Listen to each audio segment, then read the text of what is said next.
Hello, my name is Rachel Newman-Roddy, and I'm going to talk about my concept of blended learning. I talked a little bit about the fact that I got an undergraduate degree in biochemistry, and then I worked at Walter Reed in sleep science for a while in the last video. While that is true, that was not the beginning of my education. I did not go to a four-year college until I was 30. I started off out of high school as an EMT, a phlebotomist, a nurse tech, and I stayed in allied health for quite some time before I moved on to my four-year degree. And the concept that is both true and a joke in allied health is watch one, do one, show one. Those three steps. And it very often happens that way. And it very often happens in phlebotomy. You watch someone draw blood. You do it yourself and practice on your colleagues who are also novices. And then you try on patients, and that's how you learn. That is my introduction to blended learning. And as the director of the sleep technology program, which is also a component of allied health, an allied health certificate, I am the only full-time instructor with a part-time adjunct. I run 3 cohorts per year, and there can be about 15 students in each cohort. So I use blended learning as a tool because I'm not omnipotent. I can't teach a 4 modules, which are like mini semesters, worth of classes for 3 different cohorts per year.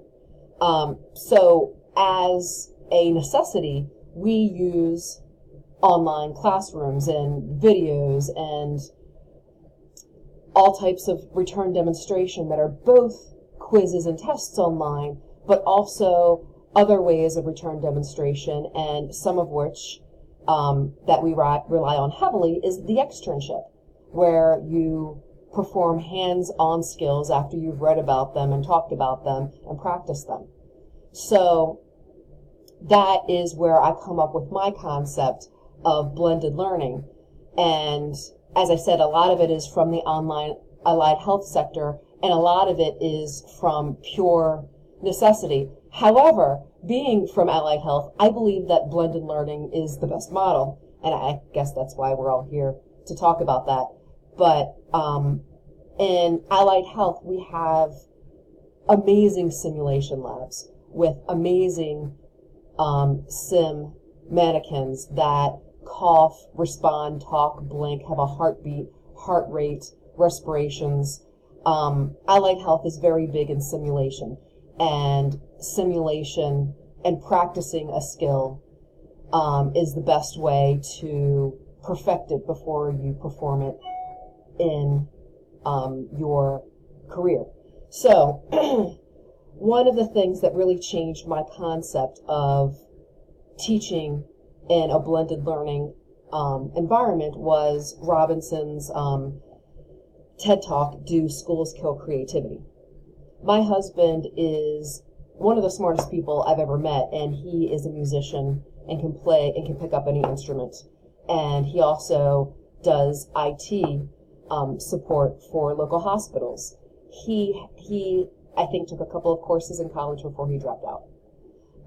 For what he needed to learn, it didn't really serve him, but classes weren't set up in a way that serves people who are creative. Another paper that I read was Left, White, and Weeb, 2014, responding to students' learning preferences in chemistry. Now, when I went to school for biochemistry, there was an amphitheater of 250 students, and the instructor came in and lectured for 2 hours, and people fell asleep and ate food and got up and walked out, and the student really wasn't engaged with a lot. And that was the college experience that most of us had, 10, 15, 20 years ago, where you were talked at and there wasn't very much interaction, engagement, or blended learning. And that is something that, thank goodness, is drastically changing, because people don't learn language from reading vocabulary lists. People don't learn how to draw blood by looking at the components in blood and reading a book.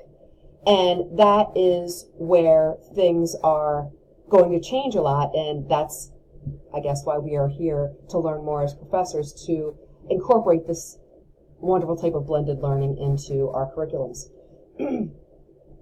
So, in the 6 models of blended learning that we looked into, I guess my method is the online driver module. I use Blackboard as a tool to start with as my foundation for all of my classes, even the ones that are face-to-face. And that way they can review the material at any point that they like and review my PowerPoints and have access to everything that I give out in class. And to that end, my students are very involved in the information that I have. I don't go into a class and write on an overhead and students copiously take notes, because that's the way that I was taught years and years ago. There's more interactive learning, there's more visual learning, there's more return demonstration of learning that makes the student feel part of the learning experience, as opposed to a lecture that they may not get anything out of in the end. And this type of blended learning engages all types of students. Students who are visual learners, students who need to pick it up and turn it around, students who need to hear things 5 different ways before it really sinks into their brain. And I feel like with this blended learning module, we are reaching so many more people and making education accessible to so many different types of learners than we ever had previously. One of the videos that I watched that was really great, that was required for us, was the changing education paradigms. And that's really what I'm speaking to, is people who don't necessarily learn in the same way of being talked at. There are now, with blended learning, various different ways that we can reach students. And I think instructors are going to be better instructors for it, and students are going to find a seat at the table where I don't feel like they always did in the past. Here is my reference sheet. I just want to make sure I include that. Here we go. Here are the items that I referenced as I was speaking.